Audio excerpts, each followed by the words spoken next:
we all have our ideal client. We've been working on this for quite some time, but in my experience, a lot of us are missing a crucial step before we look for our ideal client.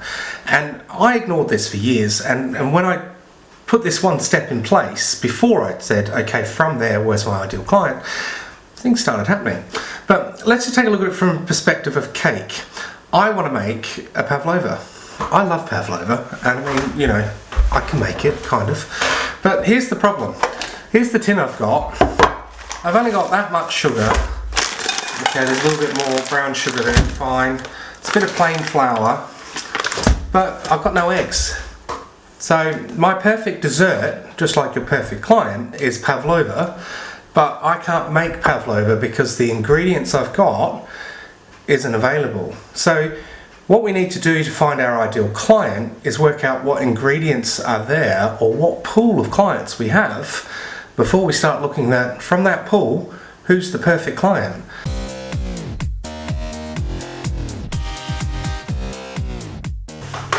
The problem we have is that we keep building this ideal client picture, and you know, we should be doing that. We should be working out what our ideal client is, and it helps us to target our marketing, what coffee we serve, how much we charge. It's very, very useful. But the problem with that is that that ideal client is not the dominant client in the area that your shop is in, or that are traveling to the shop for work or for whatever reason. Then you're a bit flying in the wind. So this is the problem I had, and I had it, you know, sort of big time at one point in Strongman Mustache. So let's just take a look. So let's just take a look at what an ideal client picture looks like. And basically we need to build a profile, and we've been doing this for a while. We work out as much as we can about them, where do they buy clothes, where they buy their food, and the more information you can get on them, the better. And actually, I think if you can get really what I call anally retentive about this, and work out what beer they're going to drink, and where they're going to drink, and how often they're going to drink it. So to work out as much as we can about them, where they buy their clothes, you know, we build an avatar, and we usually put this on a mood board of some sort, or we keep this information which directs us to how we charge, and what we offer, and how we build our shops, and all of those kind of things. But if I look at one of my shops, I'm going to look at Strongman Mustache, and at the time it was in an area where, when you looked at the main street that it was on, it was average Joe, and the average Joe basically 24 to 40k. He was a working professional or a tradesman. He rented in the area, and he was the guy that would walk up and down because he was walking to get his shopping or to go to one of the local pubs, etc. So it really could think that that was the clientele that is in that area, and that's all that you could offer it for, and then that was the end of it. However, if you look a bit further out, and I'm just going to drop into a street here from the shop that I'm at to the area around it, and this is one of the most affluent areas. So I decided to go looking for the dominant male, and I built a client avatar of who was actually living in there, and we had a spread of people. We had some students, we had some renting working professionals, we also had the average Joes, but the average Joes were like 20% of the people that were there, and then we had this new sort of character building, and this new sort of character building was what I would call the metro male. And if we have a look at what he was like, he was earning between 35 and 70k. He was a working professional. He either owned a home or rented a good home, and to own a home would have cost him around 400k at the time, and to rent it would have cost around 1500 a month. So that told me that actually they had a lot of disposable income. The biggest thing was that this guy was trendy. He wanted to look after his appearance, and because he wanted to look after his appearance, he was more likely to come back every 4 or 5 weeks, as opposed to average Joe, who was coming back every 13 weeks. And if you're running a barber shop and you don't know your frequency and find that it is at 13 weeks, you need to take some serious action straight away, because it's horrible. It's really, really hard. Where are they going? Are they going to another barber, or are they just getting their haircut every 13 weeks, which makes it really difficult? So we changed our offering because we knew this guy who had aspirations and he wanted to move beyond his 40 to 70k or 35 to 70k, around there somewhere. So we changed, or I changed rather, our booking system, and our booking system went online because it appealed to him, and it meant that he could book an appointment, come in, get his hair cut and go. I then changed how we actually treated our clients in there. Everyone had to have a half-hour haircut, and to begin with, the barbers were a bit like, oh, you know, but I can get it done in 10 minutes, mate, you know, just get another one in. And I was like, no, that's not the point. The point is, this is the picture of the dominant male in my area, and that man wants to have this amount of time spent on him so he can feel he's got the value for the price that we're charging. And this was the other thing. All the other barber shops, and this, I see this everywhere, they're all aiming for average Joe. They're doing just what they do in barbers, as we open a shop, everyone needs a haircut.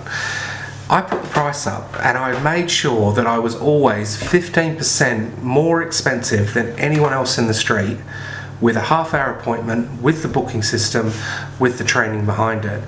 And suddenly we went, well, look at the graph. We went from this kind of trade where we were stumbling along at, you know, between 1,000 and 1,500 and sometimes dipping, and then within sort of 20 weeks we were starting to add 1,500 a month. And this is all because the guy that we were aiming at, I knew he would be coming back regularly, and because he was coming back regularly because he liked to take care of his appearance, we then didn't need a huge amount of numbers of him. We just needed enough of them to come back regularly to be able to hit the numbers that we wanted to. So let's look at a second example.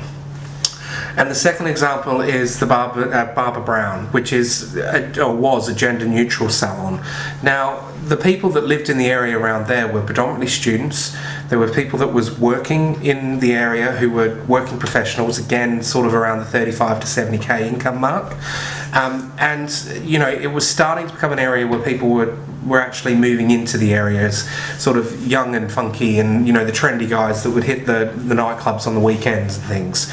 But the problem I had was that all of those, except for the working professionals who didn't necessarily live in the area, but all of those guys, they didn't come back very often, or we would have school holidays, or uni would break up for the year, and then we'd have these months where there would be these huge dips in income, and then we'd have to really start clawing it back when the students came back. And of course, if you know the student sort of lifestyle, students generally get paid once every 3 months, and they don't generally spend a lot of money on things like getting their hair done unless mum or dad is paying it for them. So at the time I was on what's called the bid, which is the Broadmead bid, and they were doing surveys of postcode areas were coming into Broadmead on a sort of daily or weekly basis. And with that information I worked out that actually the people that were working in the area didn't live near us. They commuted from this area, and in this area they were working professionals, they owned their homes, they drove cars, had families, they had colour, cut and blow dry, treatments, they had disposable income. And now most of the colour work we did was like this: brights, funky, really cool, love doing it, absolutely, you know, love it.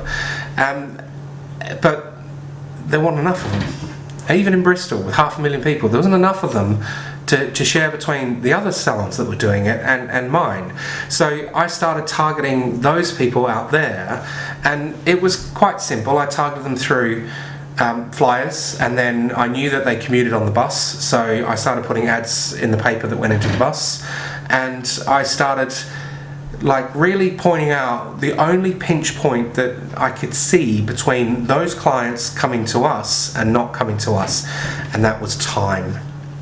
They had the money, were having the services we wanted to offer, but they didn't have the time, because if you work 9 to 5 Monday to Friday in the city centre and commute home, you pretty much are going to go on a Saturday and get your place done, get your hair done in your local area. So I started telling people, hey, you know, we're open till late.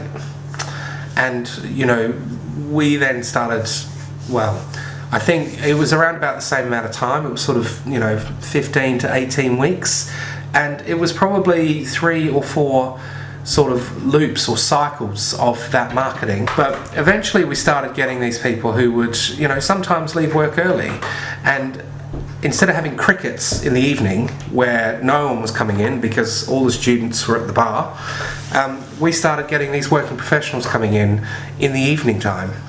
And what that did is, well, it meant that we kept the original clients that we had who were our ideal clients, but we were marketing to clients who were close to our ideal clients, and we got the best of both worlds. So we'd have the young and the funky coming in during the day, and then in the evening we'd have the professionals coming in on their way home from work.